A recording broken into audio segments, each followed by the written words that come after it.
What did you make of that game? There were obviously two controversial goals held back that I'm sure impacted the final. Well, I loved our game. I mean, there was a couple mistakes we made on two of their goals, but I thought both called off goals were goals. So that's all I can. I'm disappointed, I guess, but I liked the way our team played tonight. I thought we did a lot of good things. Fairby said told by the refs that if it had gone the side, it would have been a goal, and both sides it was not. I don't know what Joel's conversation was. Yeah, sorry. Is it tricky when the standard and knowing what's goaltender interference or what's a kicking motion, when that varies? Is that tough for you? Yeah, that's the hard part. Like, you try to stay up on what's being called and what's not being called, and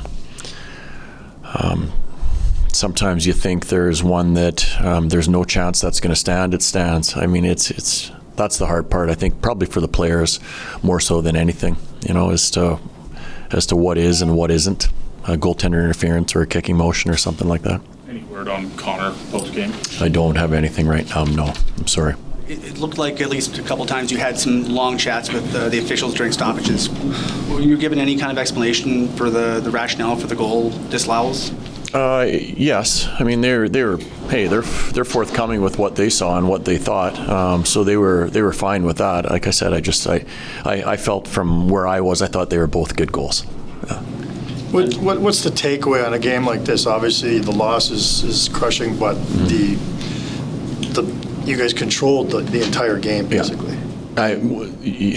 Same as after a win, you move on right away. We don't have time to dwell on it, but I think what you'd like the team to recognize, most nights you play like that, you win those games. So we have to take a lot of the good that we did in tonight's game and make sure we bring that to the next game in Edmonton, and that's the most important thing. So we deserve better tonight. We didn't get it. It happens. Some nights you win games that you shouldn't, and it goes both ways over the course of a year. Our challenge is to make sure that our game in Edmonton mirrors this one, so we get ourselves back on into the winning column again. Right, and understanding that you don't have an update to see Connor punching his knee, laying on the ice for the second time in this season, how difficult is that? For me or for him? For you. Yeah, it's hard to watch because you don't ever want to see a player go through that. You see how hard they work to come back with their rehab and try to put themselves in a position to come back. So our hope now is that the work that he's done has strengthened his knee up enough so the injury isn't serious. So we won't know more till later on as to what it's actually going to look like. But we're hopeful, I will say.